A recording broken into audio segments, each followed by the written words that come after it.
We're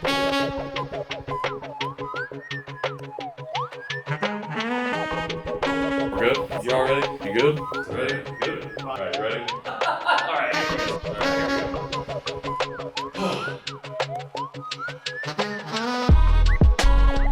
What's good, y'all? Welcome back to Conversation Piece, your place to discover the untold stories of Indianapolis.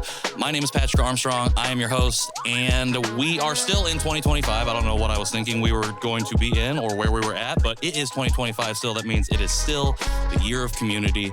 We've got a lot of really incredible conversations that have just happened, and we have a lot of really incredible events that are coming up. So go to conversationpeacepod.com. Make sure you check those out.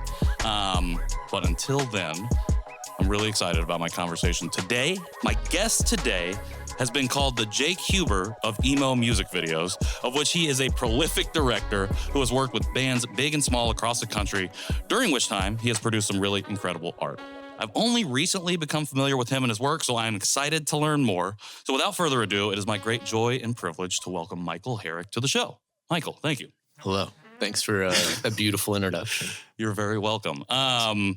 I gotta start with the Jake Huber of it all.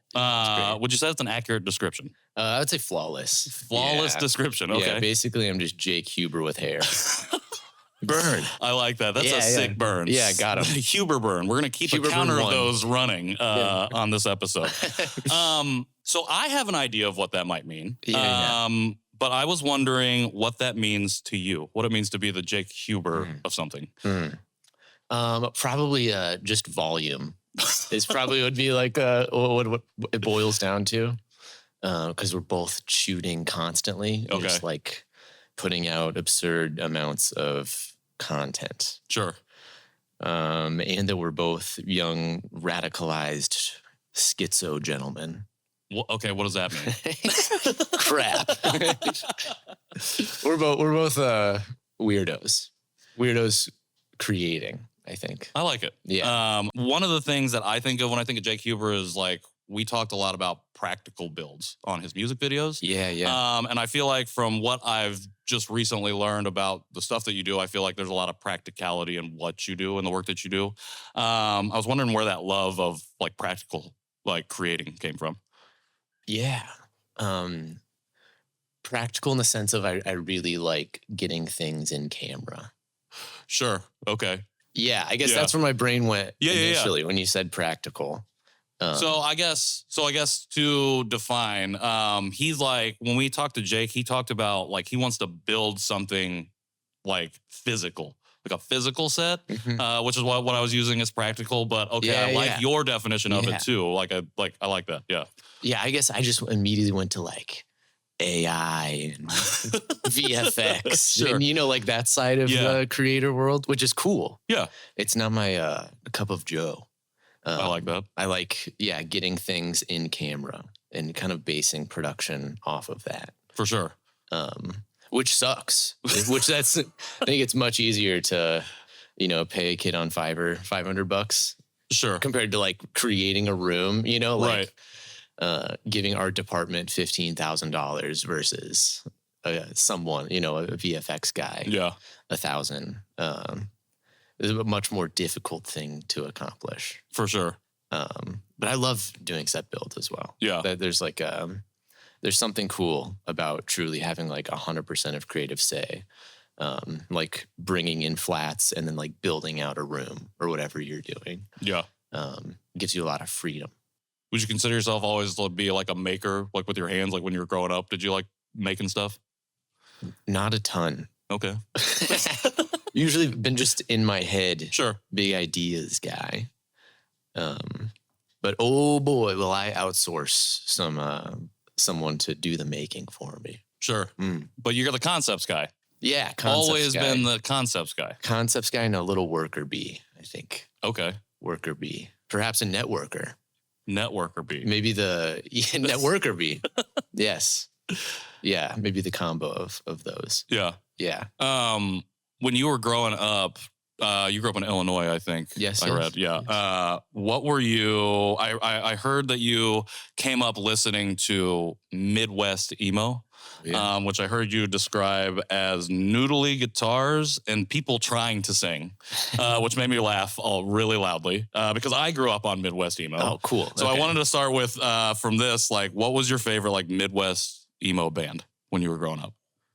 It's tough. I think it's tough. Yeah, because I didn't really discover like that niche of like Midwest emo until I was like 18 or something. Okay, for sure. So I'm 29 now. But I like grew up like with the like Taking Back Sunday was like my favorite emo band, and like Say Anything, like sassy music. Yeah. Yeah, and then when I was 18, that's when I like started getting deeper into that side of the industry. Yeah, it was just the one Free Throw album. For sure. So, yeah, that's the answer. Yeah. It's just Free Throw changed my life, everyone's life, I guess, in my little circle. They did it the best. For sure. They're doing it the best. Yeah. Shout out to the boys.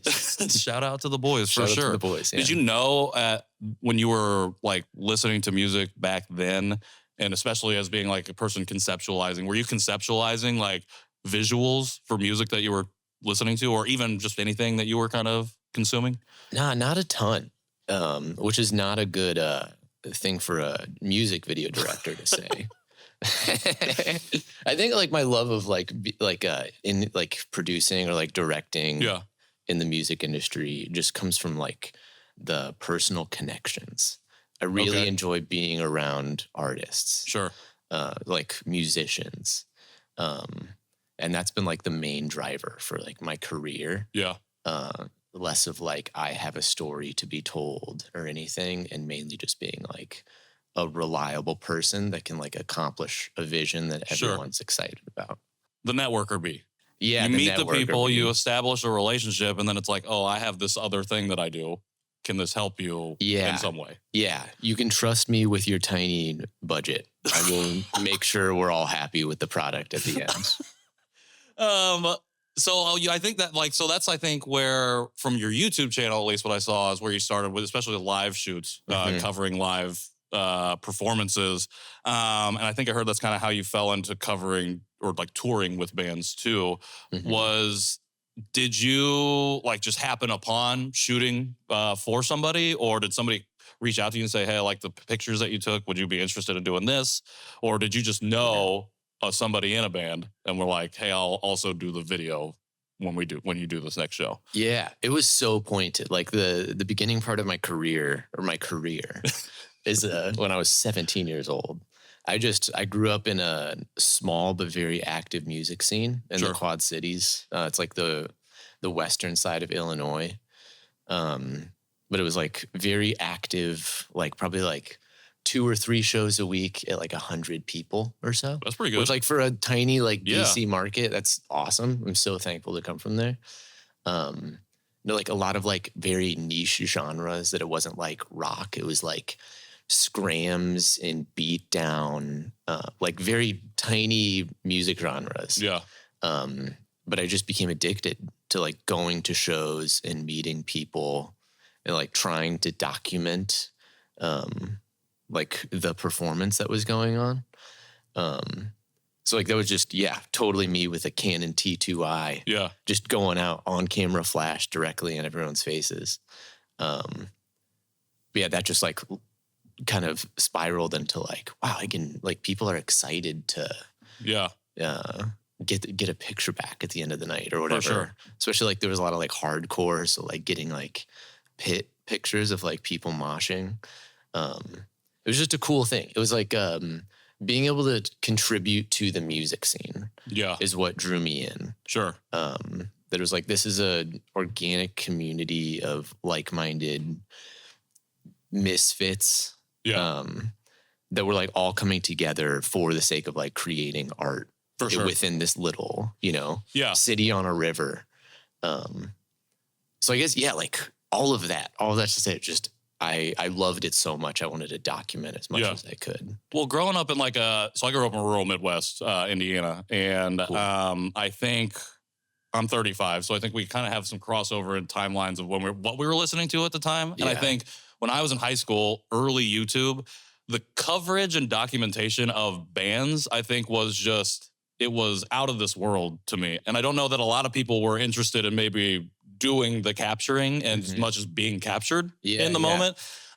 And here you are like, well, shit, I'll capture it. Did you, it seems like it was always for the sake of contributing to the art aspect of it. Yeah. When did you realize like, oh, this could be a business thing? Like, oh, people might pay me even if they have small budgets to do stuff like this. Yeah, how can I monetize? How can I my monetize friendships? Yeah. How can I for the that? Gen Z out here, how do we monetize this aspect of our life? How do I gamify the scrams? It was probably when I needed money because I it was just fun, just very like sure. Because I went to college when I was 18, and then I started touring right after that. Okay. But probably like within a year. Well, in college, you went to college and you're like, oh, I'm going on the road. Yeah, I was pretty much, I was a very bad college student. Yeah, me too. Because I was gone the entire time. But yeah, fun to like, in like the local scene, like having like blue collar hardcore guys being like, hey, can you shoot our set? We'll give you like $50. And then, yes, sir, I can. And then trying so hard, like running out to your car and editing on the laptop to get them like the quick turnaround, all their profile pictures turnaround. When, you know, like the night of, and then like bringing in like $100 a night. It was like, why would I scoop ice cream at my job when I can like double what I made and it's awesome. Yeah. Like I can make money doing something cool. Not that scooping ice cream isn't cool. There's just two different things. Two different. And your passion is not things. scooping ice cream. It isn't.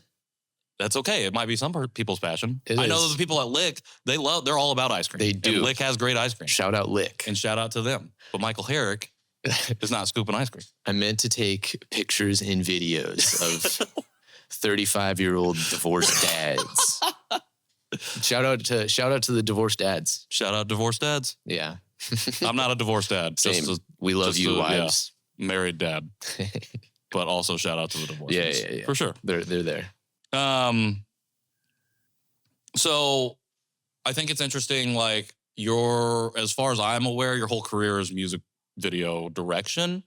And I know for a lot of filmmakers or videographers, like they dabble in other forms. What were you watching growing up? And like what like influenced you, or was anything influencing you from a like film or television perspective when you started to like film music? Yeah. I've always been like a big YouTube guy. Okay. Like to the early days, like I've been like taken in like internet slop for like 15 years now. So I've never been like sure, this influential movie you captured my blah, blah, blah. No, I've just been consuming for a long time. So I was like on YouTube super early. Who were you watching? Lots of Ray William Johnson, lots of Moist Critical, lots of Mystery Guitar Man. The early days of YouTube. Sure.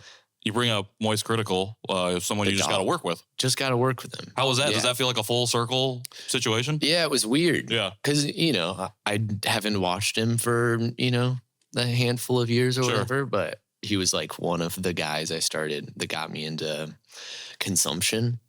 But yeah, that was a blast. Yeah. It was such a weird, cool experience of like flying down to Florida and shooting an insane video. Yeah. Kind of last minute. Yeah. For like big artists, or not even for big YouTubers. Sure. That was very interesting. Yeah. Like how does an opportunity like that land in your desk? I mean, you're pretty, I would say, ingratiated in the community as a director, as somebody who can, like you said, create something from whatever it is that you got. Yeah. Now people are coming to you. It seems like you don't necessarily have to go out and find those opportunities. So dope. Yeah. So great not having to try to work anymore. It's great. That opportunity came up with my good bud, Eric Easterday. He's a fellow Midwest straight edge music video director.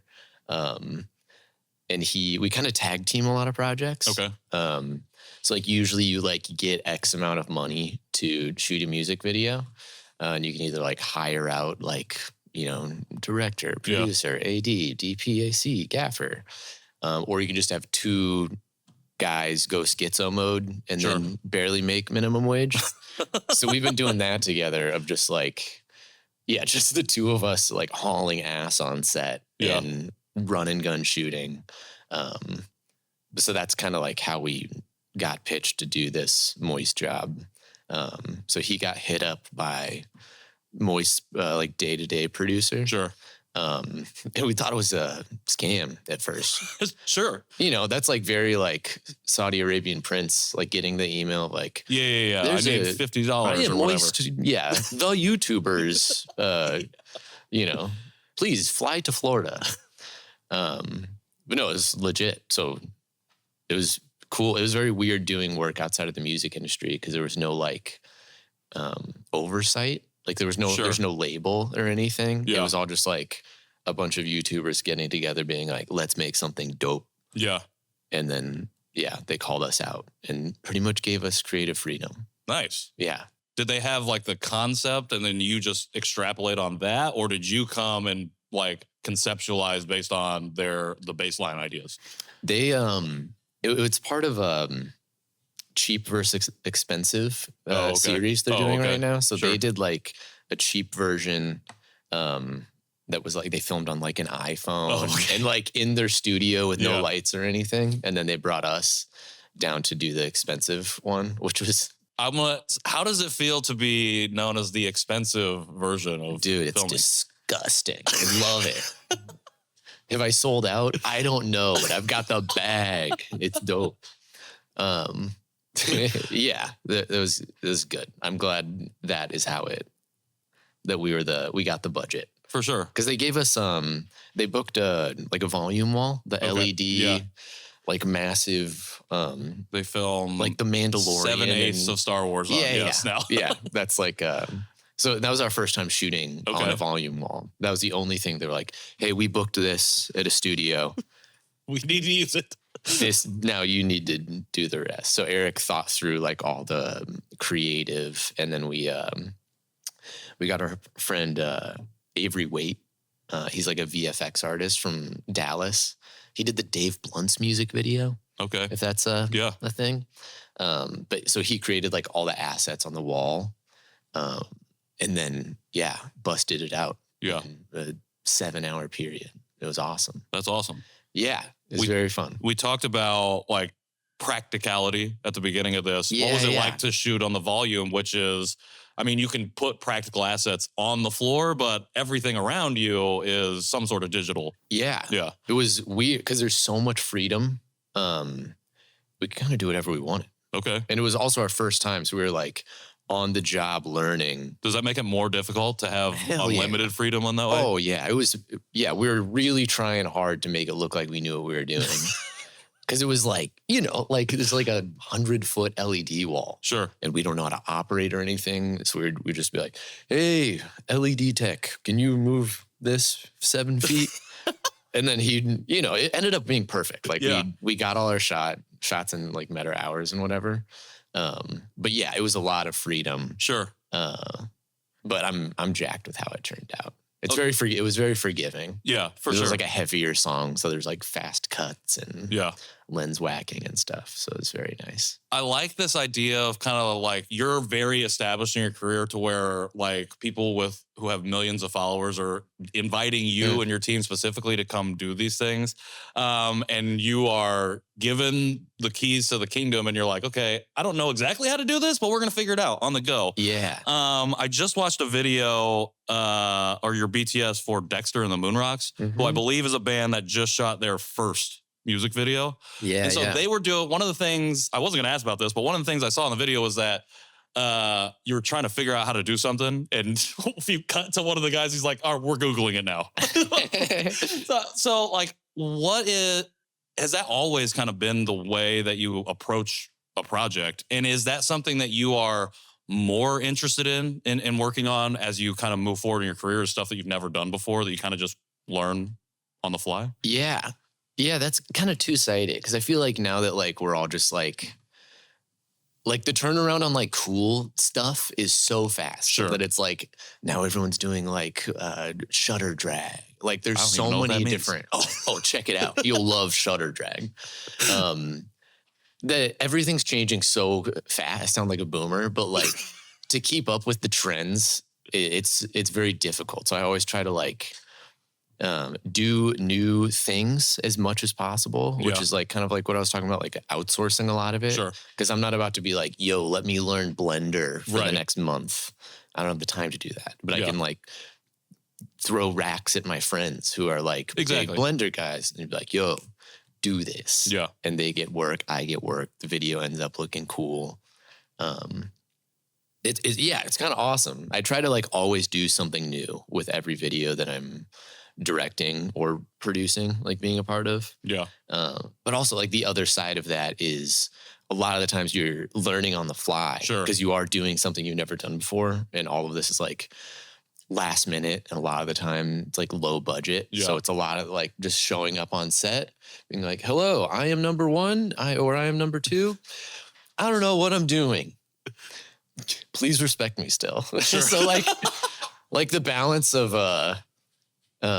being like like an authority figure of like needing to get the shot list accomplished. Yeah. Like commanding respect out of people of like, we need to work. We can't, right. You know, like we have to keep moving. We got to get our shots. But also at the same time, having the humility to be like, we need to get working. I don't know what I'm doing. I don't know anything about what's going on right now. Sure. That's a fun balance. Well, it's like you're all creating together. It's why it's a collaboration and not just like I don't know. One-man band. Yeah, exactly. Well, in that same vein then, like what is the most difficult thing about directing a band shooting their first video? Because I feel like, again, you're coming in, you're like, I don't really know. I'm trying to help you do what you want to do. And I don't really know what it is that we're doing. So we're going to learn together, but also respect me. Yeah. Yeah, that's fun. Which is like Dexter and the Moonrocks is a good reference on... That was like probably the most recent band that I've shot as their first music video. Okay. Which, like if there's enough money there, then you can kind of get a crew that knows what they're doing. So there's less like involvement. Again, crew side, obviously. Outsourcing and stuff. So hire the big dogs to do the good stuff. But then a lot of the times, like with band's first performance music video, it's a lot of coaching. Because like, they're like, oh, we've done like DIY stuff before. We'll like show up 4 hours, knock something out, figure it out. Sure. And then they have to be like, pause. I need you to stand in the light for 30 minutes before we even get our first shot. We've been building for 2 hours. And it's not your fault. That's like a big thing that like... Or I talked to the Dexter guys after the fact, and they were like, we had no idea how much prep went in, or like that production was going to be 12 hours long or anything like that. So just kind of like reassuring them, there's like, this is all normal and part of the process. Like we do 12 takes because we need the coverage. Sure. You didn't mess up your like vocal take or anything. So I don't know. Just trying to make them feel comfortable. Yeah. I think is probably the biggest thing. Well, in that BTS video, I think it starts with, I think you're having a conversation with the lead singer about, he has a real specific vision for something. And I think throughout the video, you kind of build to that specific something. But I think for first time, people doing something and creating something like this for the first time and working with someone like yourself, it can be like, well, I can do this thing. Like, this is what I want to do. Why can't we do it this way? And you kind of just have to softly coach them, I guess. Coach, benevolent manipulation. Because everyone's like an idea, like, what if we did this? And it's like, maybe if we talked about it 4 weeks ago. But, right, yeah. But all these people are hundreds of dollars by the minute. So it's hard to... Yeah, so like taking people understand the value of something. Yeah. What if? You'd be like, that's a good idea. I think the best way we could do that is if we don't do that. That's a good idea. Yeah. No, it's hard. That's hard. Do you find you have to navigate a pushback a lot of times with artists when you're trying to execute on an idea? Yeah. Artists and management and labels. That's like the hardest thing of like... Well, that's probably a different conversation even, is like the higher ups, like studios and stuff, labels and whatnot. Yeah, which like the more advanced my career's gotten, the more it is just like politics, which is sad. Sure. But I think that's also like why I've had some success in recent years. because it has gotten like more away from like the creative aspect of, you know, the vision. And it's been more of like communicating with label management, artists, and kind of like seeing where everyone's at and then taking that and then orchestrating it. So it's like, oh, you know, like they're trying to get away from this image, but like the artist doesn't know that. That's like label direction, like pushing them to not be an alcoholic on screen. So we can't like, you know, have a beer in the background.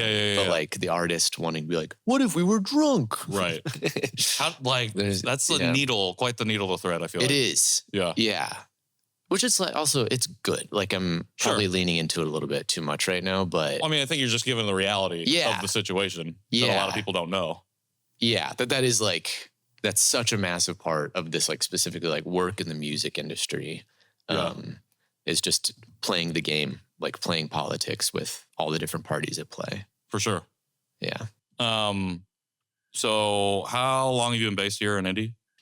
Like a year and a half. Oh, so you haven't been here super long then? Yeah. So whenever people are talking about neighborhoods and stuff, I'm like, yeah. So the reason I asked is because when we were walking in here, I was creepily following behind you, and I saw you look at a poster on the door for Pattern's Film Lab series. Yeah. So something that's currently going on in the city is a push to bring like quote unquote Hollywood here.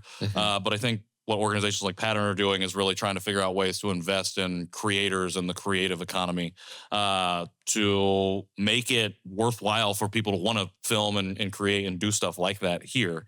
As somebody who lives here now, but has like extensive experience traveling and being part of creative scenes in other parts of the country, what is your perspective on like that industry making its way into the city that you call home now? Yeah, that's cool. Yeah. I'm very down for, I don't know if that would be like government involvement. I know there's been like talk of that, like specifically within Indianapolis, but yeah, people investing like to get more bigger shoots locally. Yeah. That's awesome.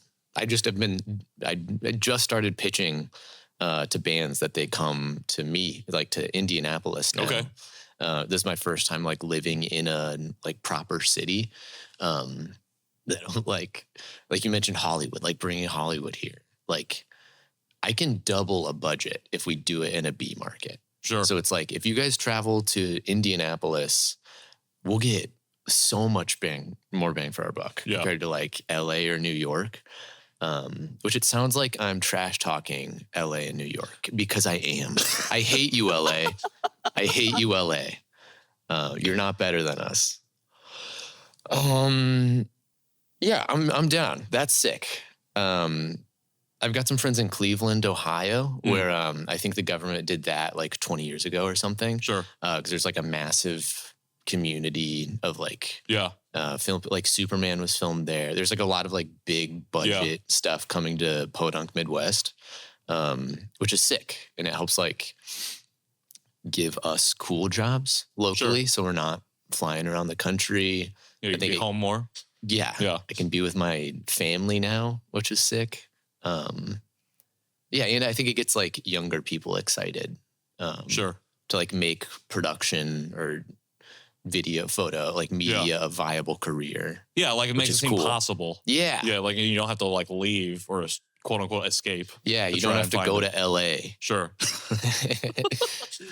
So this might be the answer, but what do you think is something that Indianapolis does well or has done well, and like you don't have like a long like lens on it, but like from your perspective so far, what have you seen that like the creative or film industry already does here? And maybe it is just like the fact that you can do twice as much for half the money. Yeah.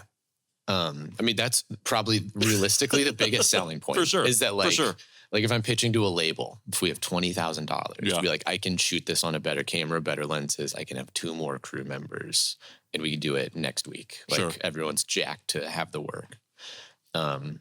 That's number one biggest.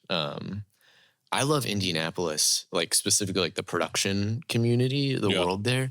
It's like such a tightly knit group of people. That they're all like chill and hardworking and respectful.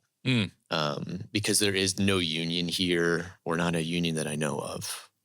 Is there a union here? Shout out unions. Shout out to unions. Shout out unions, but don't come to Indianapolis. All right. We're not going to have that.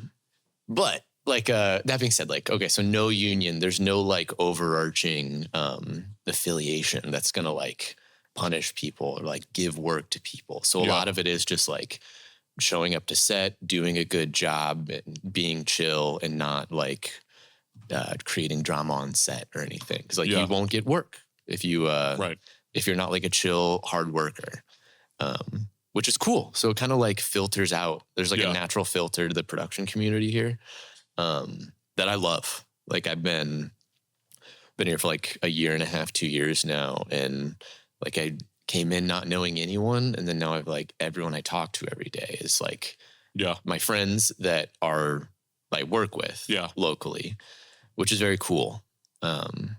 Which is not the same for other cities on the coast.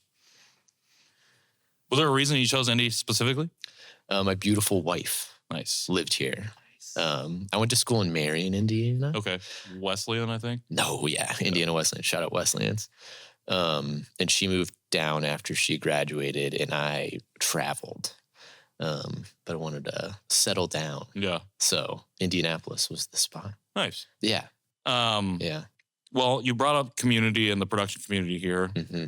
Which I think is a pretty good segue into a recurring segment that we have on the show called Give Them Their Flowers. Shout out to Madeline McKinnon and Frida's Flowers for sponsoring this segment. But it's where we ask our guests to shout out a person or persons that they feel like deserve their flowers at the moment. So, Michael, I don't know if you have somebody that you want to give their flowers to today.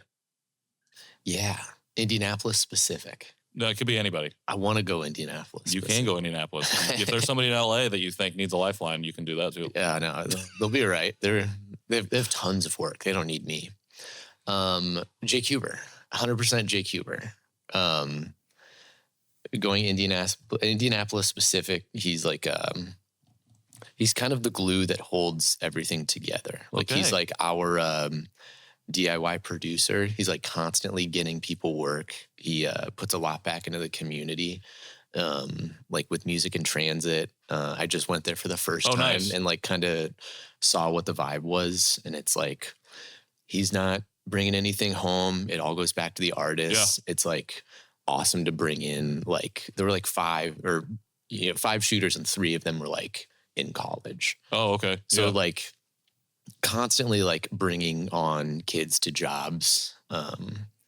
It's very cool. Like I don't know if that role would be filled or we would have the community that we do in Indianapolis without him.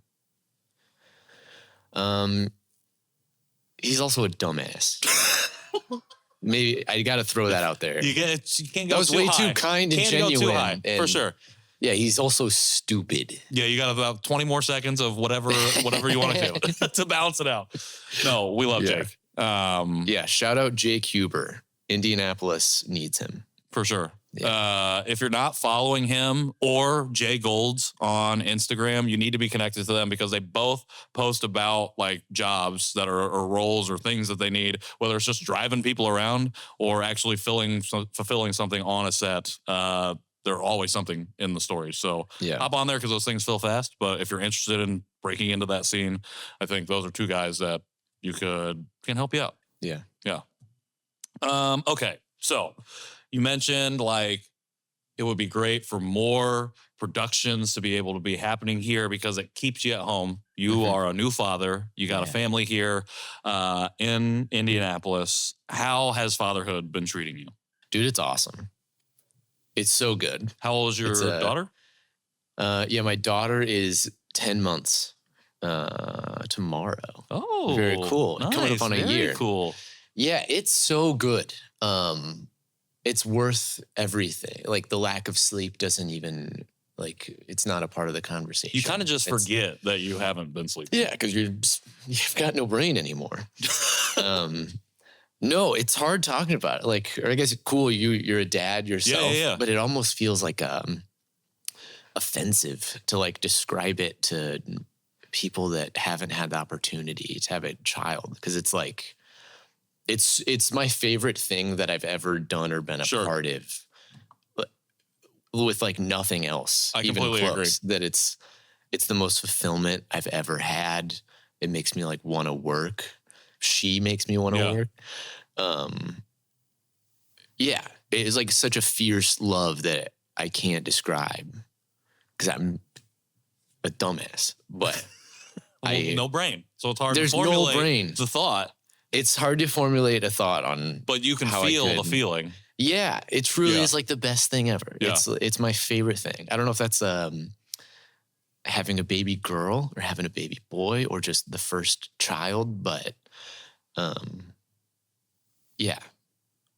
Favorite thing. I completely agree, and I think you're absolutely right. It's impossible. I don't know if I think it's offensive, but I think it's really impossible to describe it to somebody who hasn't had a kid yet. And I remember being that childless person, like I love my dog, or hearing people talk about their kids and being like, yeah, okay, like I get it, but it's like you don't really truly get it until like you have that connection of your own. Yeah.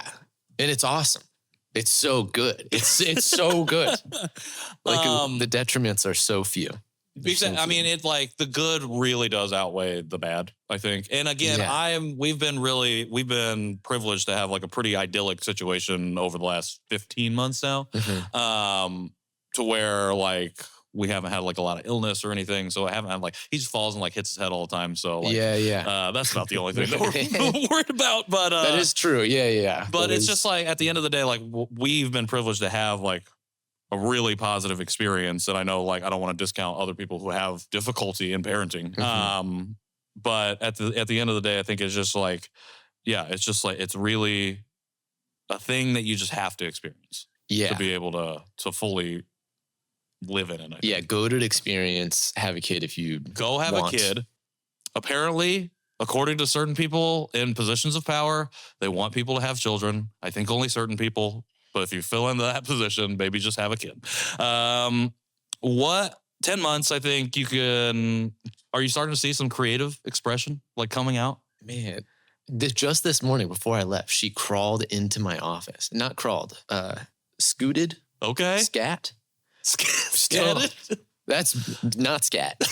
She scooted into my office, which I don't know if that's creative, but it shows her dedicated work ethic. Yeah, 100%. Well, it shows like the brain development. Yeah.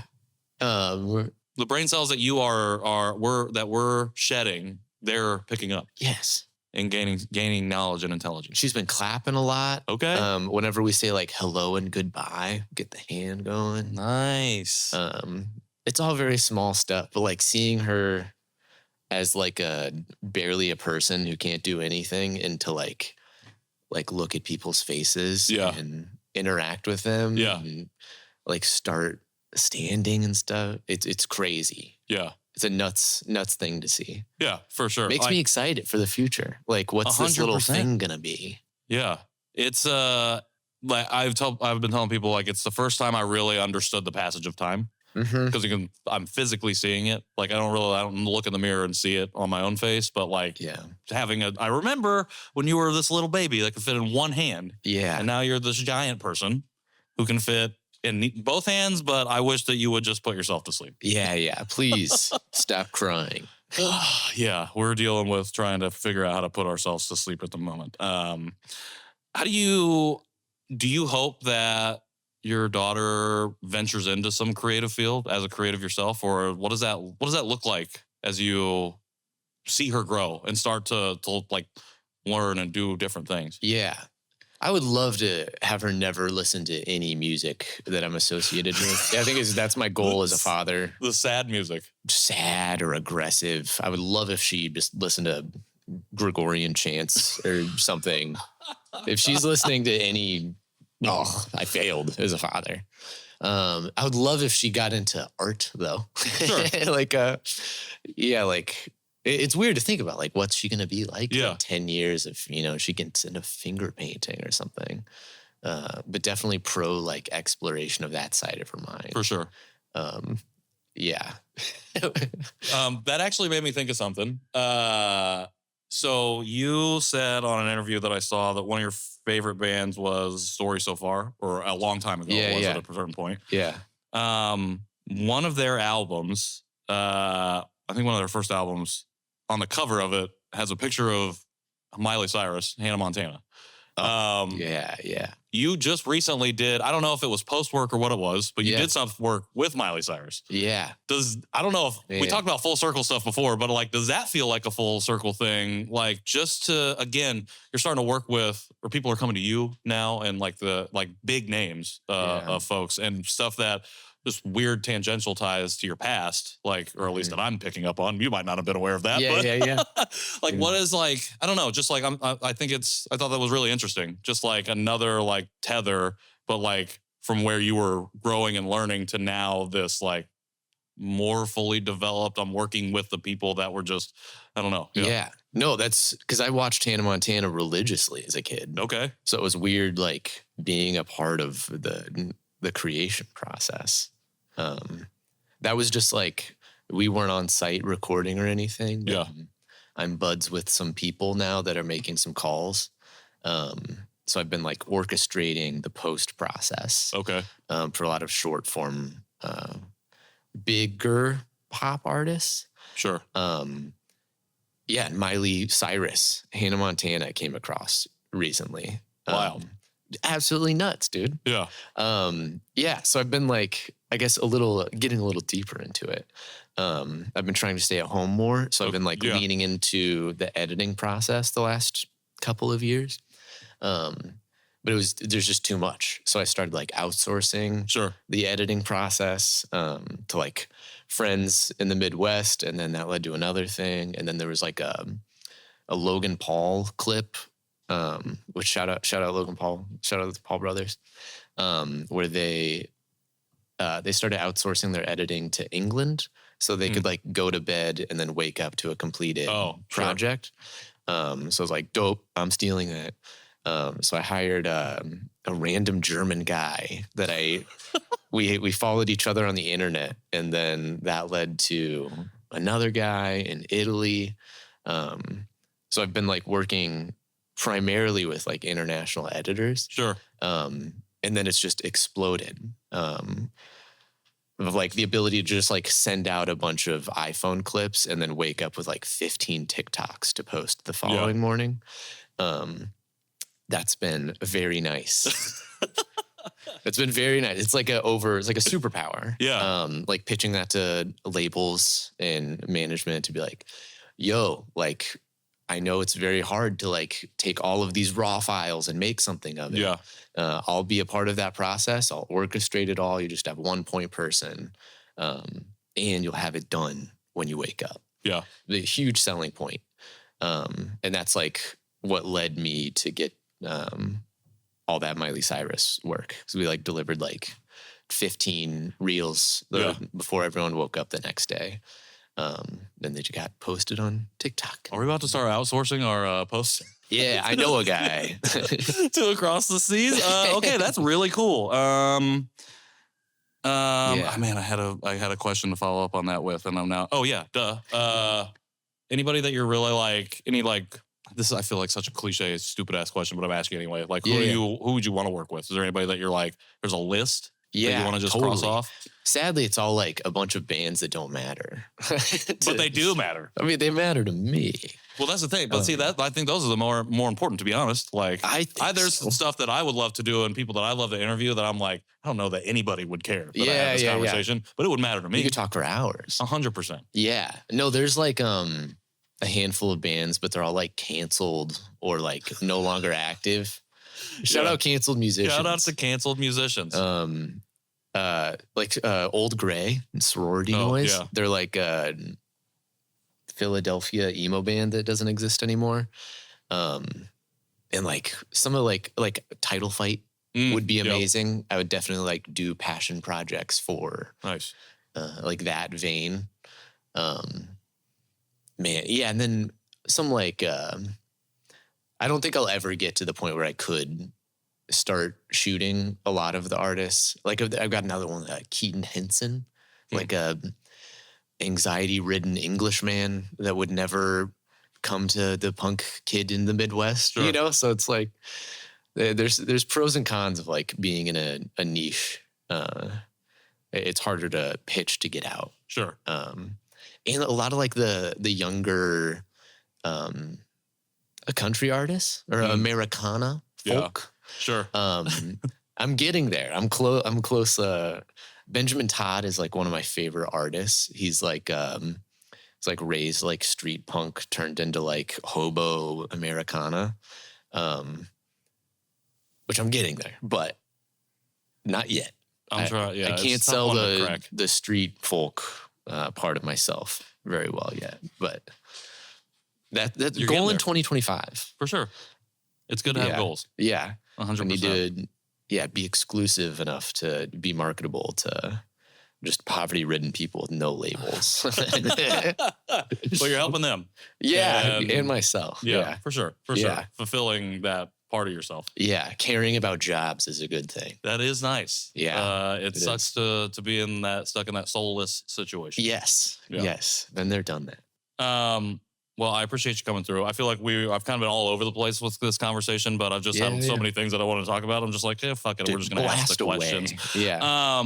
Before I let you go, though, I wanted to ask you, as your daughter continues, as you come up on a year, and as you think about the future, what is one thing that you want to put on record for your kid now that you hope that they can keep coming back to as they get older? Man, that's terrifying. Yep. All the pressure on this moment. Yeah, nothing. I'm going to send this directly to your kid. Oh, great. She loves short form. That's this generation. Yeah. Alpha still? Gen Alpha. Yeah. I have no idea. Probably you changed your dad's life forever. I think. Yeah, you're dad's favorite thing that has ever happened. Yeah. Bro, you're about to make me cry, dude. You get it. Don't make me cry. You get it. I've been crying a lot recently about my kid. Yeah. Thinking about the future of it. Dude, I'll just be sitting there like, like sending out emails and then look down at this beautiful little girl. I cry all the time. They don't tell that about it. No. Fatherhood, you get strong and you get dad strength and you no longer need to sleep, but also you're crying all of the time. Yeah. Every time I think about, or I see something where like just a parent-child relationship on like the TV or just in passing, I think about the future and I'm like, oh my God, what if I die? What if I can't see my kid grow up? I'm like, I don't want that to happen. Oh, I'm so scared now of death in a way that I never was before, but not for myself, but for the fact that I might miss out on my kid being my age. Dude, completely. Yeah, that's... Well, like I'm feeling like the opposite way now. Like, okay. Having been like in bad mental spaces before, where you're kind of like, whatever, we're all gonna die, and I don't care about anything. Sure. Yeah, totally. And then now, like having, like I do care about living. Like from her, having a father and money and whatever. But now I don't want to die anymore. That's terrifying. Yeah, I want to be with my family. Which sucks. Sounds so lame, dude. That's honestly though the most emo possible thing that you could ever do. Yeah, definitely. I didn't know I'd be getting more emo. I want to be with my family. Yeah, yeah. Especially for you're almost 30. I'm in my 30s now. Like, trust me, I'm still listening to like my favorite band, Circus Survive. Still listening to Circus Survive. Still listening to all old school people, which I think is incredible because you talk about like some of the people that you would want to work with, like are either not bands anymore or just canceled or whatever the case might be. Yeah. And still some of the bands that we've grown up listening to are continuing to put out albums. I don't know if you listen to Bayside, but they just putting out just all kinds of new stuff. But Amazing. I'm like, you guys are like, one of your band members is at least 70. Like, what is happening here? But it still sounds so good. And it's like, kind of gives me hope for that. But also like what you said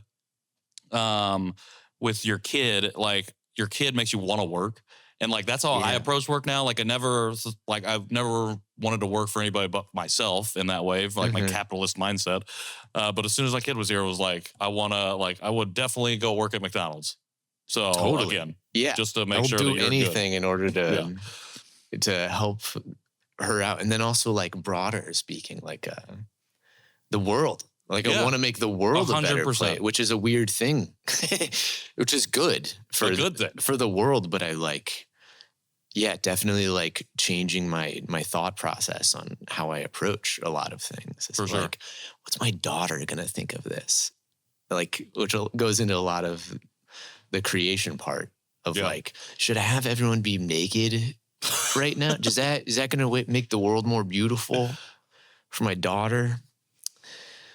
I didn't even ask you that. How your daughter might affect your creative practice, even in ways you might not even be thinking about. Oh, tons. Yeah, I think about it all the time now because I've, before it was like whatever nihilist dumbass thought that pops into your brain, you'd be like, let's do it. Right. Let's do that. And then now I'm like, I have a dad filter. Right. Which is like maybe not good and bad because I think it's probably making me more of a like intimate with who I am at a deeper level. Oh, for sure. It's less of like surface, ha. Yeah. And a lot more serious. Yeah. Which is probably a good thing. I think it's a good thing. Come back in 2 years if I still have a job. For sure. We will definitely have you back on in 2 years. Sick. Hopefully I'll be loaded. This. Yeah. Hopefully you'll be the business will be booming. Here in Indianapolis. Yeah. For sure. An emo father. And also a millionaire. Yeah. Michael, I really appreciate you coming through and having this conversation. Dude, of course. Last but not least, for folks out there who want to follow you or support your work or find you however they want to do that or you want them to do that, how do they do so? Yes. If you don't want them to find you at all, you can also be like, do not look for me. Yeah, don't look for me. Mysterious. No, I'm on Instagram and Facebook, LinkedIn. Add me on LinkedIn and YouTube. Look me up. Look him up on YouTube, monetizing that thing. Yeah. Please help me be a millionaire. Send professional opportunities via that LinkedIn. Yeah. Michael, I appreciate you, the Jake Huber of the emo music video scene here in Indianapolis. Can't wait to see what you got on the horizon. Thank you, dude. 100%. Everybody else, new episodes of this show every Tuesday on YouTube and wherever you get your podcast. ConversationPiecePod.com for the archives, for merch, and everything else. We have events coming up, so that's going to be great. Lots of really great conversations coming up as well. But until then, that's been John Overton and Popular Rapture on the mics, Mike Lee and Mike Lee Production on the cameras. Shout out to Pattern and shout out to the Stutz for the space. Shout out to Madeline McKinnon and Frida's Flowers for these flowers and for sponsoring our segment. Shout out to Michael Herrick for being an incredible guest. Shout out to me for hosting the show. I've been Patrick Armstrong, and this is Conversation Piece. See y'all soon.